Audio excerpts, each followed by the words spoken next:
ETF index mutual funds నేర్చుకుని stock మార్కెట్లో రాణించాలనుకుంటున్నారా? వెంటనే ఈ నెంబర్కి కాల్ చేయండి. నమస్తే రమగారు. నమస్తే జయ. రమగారు, మనం సాధారణంగా ముఖ్యంగా ఆడవాళ్ళం ఏం చేస్తాం? ఏదన్నా వస్తువు మిగిలిందనుకోండి, అన్నం మిగిలిందనుకోండి, నైట్కి తినేస్తాం. నైట్ ఉంటే పొద్దున్న కూరలు కానీ ఏదైతే మిగులుతుందో అది మన బొజ్జల్లో వేసేసుకుంటూ ఉంటాం. సహజంగా చేసేస్తూ ఉంటాం కదా. మంచిది కాదు, కొన్ని తినొచ్చు, కొన్ని తినకూడదు, అలా వేరియేషన్ కూడా ఉంటుంది కదా. మీరు చేస్తారా ఇలాంటి పనులు? నేను సాధారణంగా 99% రాత్రిళ్ళు అన్నం తిన్ను. పొద్దుటి పదార్థం తినే ప్రసక్తి అసలు లేనే లేదు. నాకు సూట్ కాదు. పులుసు, సాంబారు పులుసు చేస్తే అదేదో చాలా బాగుంటుందనో లేకపోతే అది వేస్ట్ అయిపోతుందన్న యావతోటో ఏదైనా తింటే ఓ గుప్పెడు అన్నంలోనో లేకపోతే కొంచెం కొర్రలు అవి ఏమైనా ఉడికిచ్చిన ఉంటాయి కదా గింజలు, వాటిలో కొంచెం పోసుకోవటమే తప్ప పెద్దగా నేను తిన్ను. దానికి తోడు సీజన్ కూడా మనం ఫాలో అవుతాం. ఫాలో అవ్వాలి. ఇప్పుడు నేను తినకపోవడం సంగతి ఎట్లా ఉన్నా పెద్ద పిల్లలు వేసుకుని తినాలంటే ఇప్పుడు ఎండాకాలం అనుకో జయ, మనం పొద్దునే అంటే మామూలుగా నాబట్టి వాళ్ళు నేను ఇంట్లో ఉంటే ఏ 12 వంట చేస్తాను మెల్లిగా. సాధారణంగా ఏం చేస్తారు, ఎక్కువ భాగం మనుషులు పొద్దున వంట చేసేస్తారు. పొద్దున్న 9 కల్లా మొత్తం కూర పప్పు పులుసు జారు ఏం చేస్తామో రెండేసి కూరలు వేపుళ్ళు గీపుళ్ళు చేసేస్తారు. ఇవి కనుక ఎండాకాలం రాత్రి వేసుకోవాలంటే, ఎండాకాలంలో అయితే పప్పు పాడైపోతుంది. అవును, పొద్దున్నే వండితే పప్పుచారు చేసిన అందులో పచ్చిమిరపకాయలు అవి కనుక వేసామంటే అది కూడా రాత్రికి ఉండదు. ఈ కూరల్లో కూడా ఇగుర్లు బాగా నూనె పైకి వచ్చి దేవేలాగా చేస్తాను చూడు, ఆ కూర అయితే ఉంటుంది. కానీ అసలు పప్పు బేస్డ్ పదార్థం ఉండదు. ఉల్లిపాయ ఎక్కువ వేసిన కూరలు కూడా రాత్రికి వాసన బాగోదు. చట్నీలు, చిన్న రోటి పచ్చళ్ళు చిన్నవి చేస్తామా, ఈ చిన్న రోటి పచ్చళ్ళల్లో అల్ల పచ్చడి ఇలాంటి వాటికి ఏమి ఇబ్బంది ఉండదు. కానీ కొంచెం బీరకాయ చట్నీ అని, కాస్త టమాటా పచ్చడి అని, పల్లి చట్నీ తడి ఉండిపోతుంది చూసావా, తడి ఉండే పచ్చళ్ళు అవి అసలు నిలవే ఉండవు. చూసుకుని చేయాలి కదా. అలాంటిది ఇవాళది రేపు తింటే, ఇవాళ వండింది రేపటికి బాగుండే పదార్థాలు అతి తక్కువ. అందులో చాలా బాగుండే పదార్థం పులిహోర. ఈ పూట చేసింది రేపటికి బాగుంటుంది. నిద్ర చేసిన పులిహోర ఎక్కువ రుచిగా ఉంటుంది. కానీ నీకు కూరలు కానీ పప్పులు కానీ ఏవేమైనా కొన్ని పులుసులు అది కూడా బాగా నూనె పైకి దేవేలాగా, నాన్ వెజ్ పులుసు కూడా బాగుంటుంది. మొన్న ఎవరో ఒకళ్ళు చెప్పారు చేపలు పోయి మర్నాడు బాగుంటుంది. చెప్పారా? నాకు అందరూ జయ, నేను వాళ్ళలాంటి దాన్ని అనుకుంటారు, అదేంటో మరి. నాకు ఎందుకు వాళ్ళు అలా ఫీల్ అవుతారో నాకు తెలీదు. అంటే ఉండదు, నాకు అలాంటిది చెప్పకూడదని పాటించరు. నేను వాళ్ళకి ఇంట్లో మనిషిగా అనేసుకుంటాను. నేను వాళ్ళ సొంత మనిషిగా ఉండి ఇది ఈవిడితో చెప్తే బాగుంటుందా అలా అని అనుకోరనమాట. నేను కూడా సరే పని నాకు చెప్తున్నారేమిటి కోపం తెచ్చుకోను. కానీలే వినేయమనుకుంటారంటే వీళ్ళకి నాకు ఏదో జన్మ రుణబంధం ఉన్నాను నేను వీళ్ళకి, అంతే. నేను మన సింగర్ కనకవ్వ ఉన్నారు కదా, పెద్ద ఆవిడ చూసారా, ఆవిడతో ఒక ఇంటర్వ్యూ చేశాను. ఆవిడ ప్రత్యేకించి నా కోసమే చేపల పులుసు చేసి పెట్టి ఇట్లా చేస్తామమ్మా ఇట్లా తింటామమ్మా అంటే, అది మాట్లాడుతుంటే షూట్ చేసాము, అది ఒక వీడియో కింద పోస్ట్ చేసాం. ఎన్ని కామెంట్స్ అంటే రమ్మగారు, ఏంటి జయ నువ్వు నాన్ వెజ్ తింటావా, నువ్వు నాన్ వెజ్ అట్లా ఎవరికి వాళ్ళు ఓన్ చేసేసుకుంటున్నారు. ఇది ఒక అదృష్టం అనుకోవటం. అదృష్టం నేనేమనుకుంటాను అంటే, మనం రుణపడి ఉంటాం 100%. అంతే. ఇప్పుడు నా మాట ఒకళ్ళకి ఉపయోగపడుతుంది, ఒకళ్ళకి నచ్చుతుంది, వాళ్ళకి నేను సొంత మనిషిలా అనిపిస్తానంటే అది ఈ జన్మదైండదు, ఎప్పుడో జన్మాంతర బాంధవ్యం, ఎప్పటిదో చెప్పలేం కదా. ఒకళ్ళు చెప్పారు నాకు ఈ నాన్ వెజ్ ఈ చేపల పులుసు సంగతి. ఇట్లా మన దాంట్లో కూడా అంటే వెజిటేరియన్లో కూడా చాలా కొద్ది పదార్థాలు నిలవ ఉంటాయి. సీజన్ని బట్టి మనం జాగ్రత్తగా చేయాలి. పొదుపు ఉందనుకో మనకి, ఎంతసేపు వంట అవగానే తినంగానే తీసుకెళ్లి ఫ్రిడ్జ్లో దోసేయటం, మళ్ళీ మర్నాడుకి పంపెట్టడం మంచిది కాదమ్మా ఆరోగ్యానికి. అవునండి. దిగ్మాల్ ఫ్రిడ్జ్ మన దగ్గర ఒక చల్లపెట్టి ఉందని అన్ని అందులో తోసేసి అందులో కొన్నాళ్ళకి బ్యాక్టీరియా వస్తుంది, దాంట్లో కొత్త జబ్బులు వస్తాయి జయ, పేరు లేనివి. ఇప్పుడు చూడట్లే ఇవేదో పేరు లేని కొత్త జబ్బు పుడుతుంది, దానికి నామకరణం మనమే చేయవలసి వస్తుంది. పొట్టలు పాడైపోతాయి, స్టమక్లో గట్టి ఉంటుంది కదా మనకి లోపల, అది పాడైపోతుంది, గట్ హెల్త్ నాశనం అయిపోతుంది. ఎక్కువ నిలవబడిన పదార్థాలు తినకూడదు. వచ్చేవే కదా అవి కూడా, కూరగాయలు అన్ని కూడా అంతే. అదే ఉంది. ఇప్పుడు మనం చింతపండు వేస్తామా పచ్చళ్ళల్లో నూరుతాం కదా, అది తడి పొడిగా ఉండటము వాటి వల్ల ఏదైనా కొత్త జబ్బు వస్తుంది. అది చేయకూడదు. పొదుపు ఉండాలి. చేసుకునేటప్పుడే పొదుపు అఘోరించచ్చు కదా.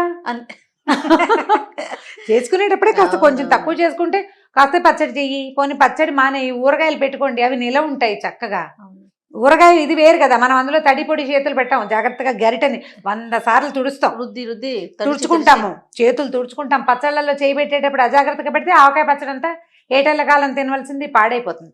జాగ్రత్త ఉండాలి. అయితే ఈ పొదుపు నేపథ్యం ఇదంతా పొదుపు. రమగారు, అసలు ఇవాళ రేపు కొన్ని వస్తువులు బెల్లానికి కూడా పురుగులు పడుతున్నాయండి. పురుగు చూసారా? పడుతుంది. దానికి ఒక మ్యానుఫ్యాక్చర్ డేటు, అవును. ఎక్స్పైర్ డేట్ పెట్టి ఆ డేట్ దాటిందంటే పురుగు వచ్చేస్తా ఉందండి. అదే అంటే ఇప్పుడు అదే బెల్లం వండుతారు కదా, ఆ వంటకం సరిగా లేకపోతే పురుగు వస్తుంది. చూడండి వస్తువులు అసలు ఎలా అయిపోయినాయో చూడండి. పురుగా చేయ ఇంత బెల్లపు దిమ్మలు దొరుకుతాయా, ఆ. చూడ్డానికి టంగు రాయిలా గట్టిగా ఉంటుంది, అది కొడితే శుద్ధలా సాగుతుంది, అవును. తెగదు, వేరే నలగదు, నలగదు. చాకుతోటి జబ్బలు నొప్పులు పుడతాయి, చలిమిడిలాగా వస్తుంది. చలిమిడిలాగా. మొన్న ఏం చేశాను నేను, ఇది కాదని చెప్పి పెద్ద గుండ్రాయి ఒకటి ఉంటే దాన్ని పెట్టి కొడితే ఈ కొయ్య ముక్కలాగా ఇంత గుండ్రాయిల్లే ఉన్న దాంట్లో మధ్యలో పగిలితే మధ్యలో ఇట్లా పాకంలాగా కారుతుంది లోపల.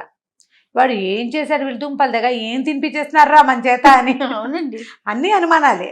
అయితే పొదుపు నేపథ్యం. అవునండి. పొదుపు. ఇంకొక విషయం, హ్మ్. తినకూడని పదార్థాలు ఏమైనా ఉన్నాయా రమ్మగారు? అంటే పొద్దునవి సాయంత్రం రేపు అలా తినొచ్చు అనుకునే పదార్థాలు, ఆహార పదార్థాలు. తినచ్చు తినకూడదంటే పొద్దుటి సాయంత్రానికి అన్ని తినచ్చమ్మ, పప్పు తప్ప. ఓకే, మరి అన్నం తింటాం కదా మరి. చెప్తున్నా, అన్నం వేరు.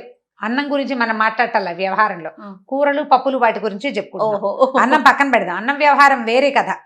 ఇప్పుడు పప్పు బేస్డ్ ఏ పదార్థమైనా రాత్రికి సుమారుగా ఉంటుంది, మర్నాటికి దిబ్బలో కొట్టిన వాసన వస్తుంది, గమనించండి. కూరలు నీరుగా ఈరిన కూరలు, అంటే వాటర్ ఉండిపోయి నూనె తేలకుండా ఎగిర్చిన కూరలు కూడా సాయంత్రానికి బాగోవు, మర్నాటికి అస్సలు ఏడ్చినట్టు ఉంటుంది, వాసన వచ్చేస్తుంది, పనికిరావు. పచ్చళ్ళు, రోటి పచ్చళ్ళు కూడా అస్సలు తడి తగలకుండా చేయి పెట్టకుండా చేసిన పచ్చడి అయితే సంవాట్ ఉండొచ్చు శీతాకాలం వర్షాకాలంలో. ఎండాకాలం సుతరాము ఉండవు.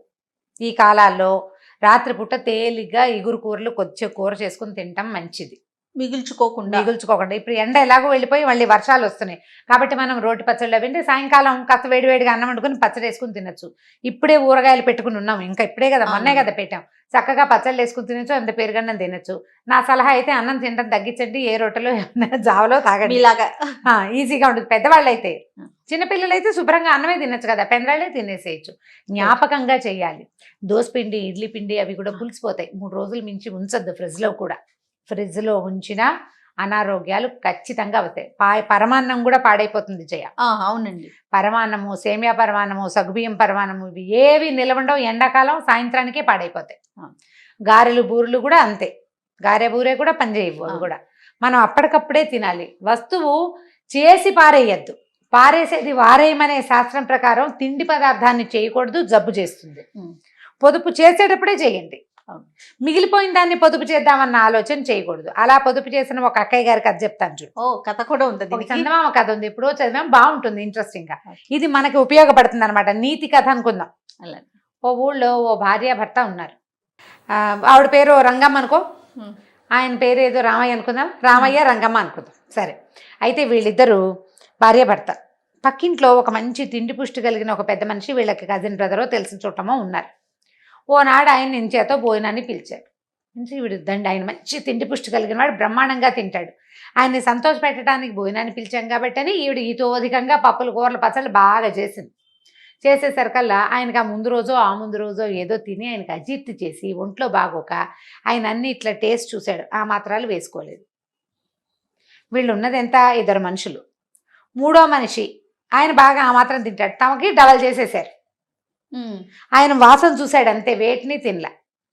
అయ్యో సాయంకాలాన్ని కూడా వేసు తిన్నారు, అయినా మిగిలిపోయేసరికల్లా అయ్యో ఇంత పదార్థం వృధా అయిపోతుంది. ఆవిడ కొంచెం పొదుపు మనిషి, పదార్థం వృధా అయిపోతుంది, బోల్డ్ అయిపోతుంది, ఇంత వండుకున్నామని మాట్లాడుకున్నారు. అయ్యో వేస్ట్ అయిపోతుందని భర్త అంటే, నేనున్నాగా, నేను చూస్తా దాని సంగతి అంది ఆవిడ. అనేసరికి నీకు భయం వేసింది. అయ్యే బాబాయ్, రేపు పొద్దున కూడా ఇదే పెడుతుందా నాకు, పొద్దున్న తిన్నా రాత్రి తిన్నా, మళ్ళీ మర్నాడు పొద్దున్న తినద్దు, మర్నాడు పొద్దున 10 పళ్ళు నవ్వుకుని మొంగడుకునేది రావయ్య తిందుగానంది. అనగా అమ్మో నా కడుపులో నొప్పి వస్తుందని అడిగి, కడుపులో పోట్లు ఉండి ఒక పోటు వస్తుంది, ఒక ఎగురుతున్నాడు, దొల్లేస్తున్నాడు, కడుపులో నొప్పో అని. ఈవిడ కంగారు పడి వైద్యుడు కబురు చేసి ఆయన వచ్చేసరికల్లా ఏం తిన్నావు నిన్న అని అడిగాడు. ఏం తిన్నావు అనగానే ఈ లోపలికి ఈవిడేం చేసింది, ఈ లోపలికి వెళ్ళి పళ్ళల్లో పెట్టుకొచ్చింది పదార్థాలు. నిన్న చేసింది కాదు, ఓ గారెలు బూర్లు ఏవో చేసింది, పులిహార ఇంకా ఏవో దద్దోజనం లాంటివి పళ్ళల్లో పట్టుకొచ్చి రావయ్య పలహారం చేద్దు కానీ అనేసరికల్లా ఇతను ఏమన్నాడు, ఈ రామయ్య గారు ఇవే నిన్న తిన్నవి నేనన్నాడు. వైద్యుడికి అర్థమైంది ఆ పదార్థం నిన్నటిదే. నిజానికి ఆ పదార్థాలకు ఇప్పుడు కడుపులో నొప్పి రాకూడదు, వాటికి మామూలుగానే ఉండొచ్చు. వీడు పొద్దున తిన్నాడు, రాత్రి తిన్నాడు, ఇప్పుడు కూడా తినే ఉంటాడు, అందుకే వీడికి కడుపులో నొప్పి వచ్చిందని నేను కంగారు పడి ఏమన్నాడు, అబ్బాయి నాకు ఉపవాసం అమ్మా, ఈ పూట నేను తిన్ను, నీకు ఈ మందు నా దగ్గర ఇప్పుడు లేదు, ఇంటికి వెళ్ళి పంపిస్తా అని వైద్యుడు వెళ్ళిపోయాడు. వెళ్ళిపోయేసరికి ఇవిడికి దిగులేసింది. అర్రే ఆయన ఉపవాసం ఉన్నాడు, ఈ పదార్థం ఉండిపోతుంది, వేస్ట్ అయిపోతుంది, ఎవరికైనా పెట్టాలి. ఇంతలో ఏమైంది, వాకిట్లో కన్నం గారు పాలేరో ఎవడో ఒకటి నడిచిపోతూ కనపడ్డాడు. కనపడేసరికి ఏమిట్రా సుబ్బారావు అంత నీరసంగా ఉన్నావు అని అడిగింది. అడిగేసరికి అమ్మ నేనంతా ఏదో చిన్న గొడదొడ్డ చిన్న పొరపాటు చేశాను, అయ్యగారు గదిలో పెట్టి తాళం వేశాడమ్మా, రోజంతా మాడి చచ్చాడు, డొక్క మాడిపోయింది, ఇదిగో ఇప్పుడే తాళం తీశాడు, ఇంటికి వెళ్ళి అన్నం తిందామని వెళ్తున్నా అన్నాడు. అయ్యో అంత నీరసంగా ఉండి ఏం నడుస్తావురా, అదా మా ఇంట్లోకి రా, అన్నం పెడతా నేను అని. పెడతానే సరికలే, సరే మరి అన్నం పెడతానంటే ఎందుకు వద్దంటారు ఎవరైనా. అయితే వాడు లోపలికి వచ్చాడు, ఈ పదార్థాలు చూడంగానే వద్దన్నాడు. నాకు అసలు నిన్న తినకపోయేసరికి ఇవాళ నాకు అడుపులు తిప్పుతోంది, ఏదోగా ఉందమ్మా నేను తిన్నన్నాడు. వెళ్ళిపోయాడు లేచి. వీడికి బాధేసింది, అయ్యో పదార్థం వేస్ట్ అయిపోతుంది అని. సరే పిల్ల పాలేర్లు కాకపోతే ఏమైంది, ఇంకా ముష్టివాళ్ళు ఎవరు రారా అని చూసి వాకిట్లో ఒక ముష్టివాడు కనపడ్డాడు. బాబు ఒక ముద్ద అయ్యమ్మా అన్నాడు. ముద్ద ఏమిట్రా, శుభ్రంగా అన్నమే పెడతాదా లోపలికి రా అని మళ్ళీ బసారాలోకి పిలిచింది, వెస్తరేసింది, వడ్డించింది. ఈ పదార్థాలను చూడగానే వాడు బెర్ర బిగుసుకుని ఢామని పక్క పడిపోయాడు. పడిపోయేసరికల్లా భయం వేసేసింది, ఆవిడ చచ్చిపోయాడు అనుకుంది. ఈ భర్త వచ్చాడు, ఏమిటి అవన్నీ పెట్టి చంపేసావా అన్నాడు. ఇంకా తినలేదయ్యా, ముందు కూర్చోగానే పడిపోయాడు. వీడి మొహం మండ, ఇప్పుడు ఏం చెయ్యాలి, ఎవరో దారైపోయేవాడు మన ఇంటికి వచ్చి చచ్చిపోయాడంటే జనం ఏమనుకుంటారు. ఈ లోపల ఏమైంది, దారైపోతున్న పురోహితుడు వీళ్ళిద్దరు గలభాగా మాట్లాడుకుంటుంటే ఒక్క అడుగు లోపలికి వేసి చూశాడు. చూసి ఏమిటి ఎవడా ఏంటి ఏమోనయ్యా ముష్టివాడు మరి పడిపోయాడు అనేసరికి చచ్చిపోయాడు పాపం, ముగ్గురు చచ్చిపోయాడు అనుకున్నారు వీళ్ళు ముగ్గురు కూడా. సరే ఏముంది సంస్కారం చెయ్యి, అనాథ సంస్కారం, వీడికి ఏం పెడదామని వాడిని కూర్చోబెట్టావో అది నాకు దానం చేసి వీడికి సంస్కారం చేద్దు కానీ అనేసరికల్లా ఆయన అన్నాడు, రామయ్య గారు అదిగో వాడికి వడ్డిచ్చేవి అక్కడే ఉన్నాయి పదార్థాలు, ఇంకా వాడు తినలేదు నిన్నటివి అన్నాడు. అనగానే హడిలిపోయాడు పురోహితుడు. ఆయన అనుకుని అయితే సరే నాకెందుకు అవన్నీ నిన్నటివైతే నాకొద్దు, నేను అనాథ సంస్కారం ఒకటి చేద్దు కానీ అనేసరికల్లా ఈ రామయ్య గారు అన్నాడు, సరేలే ఏ పదార్థం చూసి వాడు చచ్చిపోయాడో వాడితో పాటు దాన్ని కూడా చితి మీద పడేస్తే సరి, వాడిని తగిలేసి ఈ పదార్థం అయితే అందులో పడేద్దామన్నాడు. అనగానే వాడు ఒక పొద్దుట లేచి ముందే పడేస్తే నేను బతికే ఉందని కాదండి అన్నాడు. పొయ్యిలో పారేస్తే ముందే కనుక వాటిని నిప్పుల్లో పారేస్తే నేను పడిపోయే పని ఉంది అని ఒక్క ఉదుటిని లేచి పరిగెత్తేసరికల్లా నవ్వొచ్చేసింది. పురోహితుడికి ఒక 2 నిమిషాలు అర్థమైంది ఏం జరిగిందో. ఆ పదార్థం తినాల్సి వస్తుందని వాడు బెర్ర బిగుసుకుని పడిపోయాడు. ఆయన బ్రాహ్మడికి ఏమైందంటే లోపలికి వచ్చాడు కదా, అప్పుడే శవం వాసన వస్తుంది అన్నాడు. వాసన రావడం శవం కాదు పదార్థం వల్ల అని తెలుసుకున్నాడు అనమాట. దాంతో ఇద్దరు నవ్వారు, భర్త నవ్వాడు, పురోహితుడు నవ్వాడు. ఆవిడ ఒళ్ళు మండిపోయింది. వెనకాల దొడ్లో పొయ్యి రాజేస్తుంది, నీళ్ళ పొయ్యి ఉంటుంది, అన్నాలకు పొయ్యిలే కదా ఆ రోజుల్లో, ఇవి పట్టుకెళ్ళి అందులో బారేసింది. పారేయంగానే ఈయన లేచి ఉంచున్నాడు, నా కడుపులో ఇవి తగ్గిపోయింది అనుకుంటూ. ఈ లోపల వైద్యుడు వచ్చాడు గబగబా లోపలికి వచ్చి, ఇందాక మందు లేదని పట్టుకొచ్చాను, ఇప్పుడు పట్టుకొచ్చాను మందు, ఇదిగో అనేసరికి నా కడుపులో నొప్పి తగ్గిపోయిందండి అన్నాడు. ఇద్దరికి అర్థమైంది అనమాట. ఈయన అన్నాడు, ఏమీ ఆకలిస్తుంది అన్నం వండుతావా ఇంకా అన్నాడు. ఆ పదార్థం పొయ్యిలోకి వెళ్ళాక అప్పుడు అనమాట. అనగానే ఈయనంటాడు వైద్యుడు, ఇవాళ అసలు ఏకాదశి అనుకుని ఉపాసం అన్నానమ్మా, ఇవాళ ఏకాదశి కాదు, నేను కూడా తింటాను, నాకు కూడా వెయ్యి పసుపు ఇస్తారన్నాడు. అంటే వండుతారు, ఫ్రెష్ వంట వండుతుంది కదా. ఇవిడ ఇద్దరు సరిపోయారు, మాల్ మండని తిట్టుకుంటూ పోయింది లోపలికి. ఇంకా ఆ తర్వాత ఆవిడ పొదుపు మానేసింది. ఈ అన్నాల పొదుపు ఏదైనా వస్తువు మిగిలితే సాయంత్రానికి రేపటికి ఎవరికైనా పెట్టడం కాకుండా అప్పటికప్పుడు దానం చేయటం. మనం కూడా చూడండి, ఇవాళ పొద్దున మనం తిన్నాం, మనం ఎవరికైనా ఇవ్వదలుచుకుంటే తినేందుకు యోగ్యంగా ఉండగానే ఇచ్చేయాలి అంతే, అప్పుడే. అంతేగాని నువ్వు ఇవాళ తిని సగం మిగిలింది ఫ్రిడ్జ్లో పెట్టి మర్నాటికి నీకు తినబుద్ధి కాక 3వ రోజుకి నీకు కుదరక 4వ రోజుకి ఫ్రిడ్జ్లో ఉన్న పదార్థాన్ని ఎవరికైనా ఇవ్వచ్చునా? తప్పు కదా. అది నువ్వు తినడానికి కూడా పనికిరాదు, నీకు పనికిరాంది ఎవ్వరికీ ఇవ్వకూడదు. మామూలుగా మనకి మంచి సామెత, పారేసే బదులు వారేయమని చెప్తారు. ఒక పక్కగా వెయ్యి, పారేయబోక, ఎవరికైనా ఉపయోగపడుతుంది. బయట పారేయద్దు. ఏదో చెక్క కుర్చీ పాత పడిపోయింది, నీకు ఇబ్బందిగా ఉంది ఇంట్లో, బయట తీసుకెళ్ళి చెత్తపోగు మీద పారేటందుకు వాకిట్లో పెట్టు. ఆ చెక్క కుర్చీని వీలుగా వాడుకోగలిగేవాడు ఎవడో పట్టుకెళ్తాడు. అన్నం పప్పు వండావు, నువ్వు తిన్నావు, మిగిలింది, 2వ మనిషి రావాల్సిన వాడు రాలేదు, సాయంత్రం దాకా రేపొద్దుటి దాకా ఉంచడం ఎందుకు, ఆ పూటే పెట్టు వాకిట్లో, ఎవరికైనా ఇచ్చేసేయి అప్పుడే. అట్లా చెయ్యాలి. మంచి పద్ధతి. ఉపయోగపడని వస్తువులన్నిటినీ కూడా అట్లా మనం పారేసే బదులు ఎవరికైనా ఇస్తే పొదుపు బాగుంది. పొదుపు ముందు చేయాలి. ఉమ్, వస్తువు తయారైపోయాక పొదుపు ధోరణిలో పడకూడదు అనమాట. ఈ కథ బాగుంటుంది, చక్కగా చాలా మంచి కథ బాగుంది. కదా.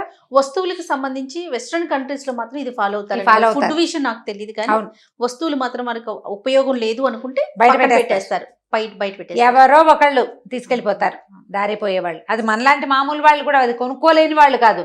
యూజ్ అయ్యే వస్తువుని పారేయటం ఎందుకు? అది మంచి బాగుంది, పద్ధతి. మంచి పద్ధతి. ఉమ్. అలవర్చుకుంటే చాలా బాగుంటుంది. బాగుంటుంది. చాలా బాగుంది రమ్మగారు. ఓకే రమ్మగారు, ఇంకో స్టోరీతో మళ్ళీ కలుద్దాం. నమస్తే అండి. నమస్తే జయ.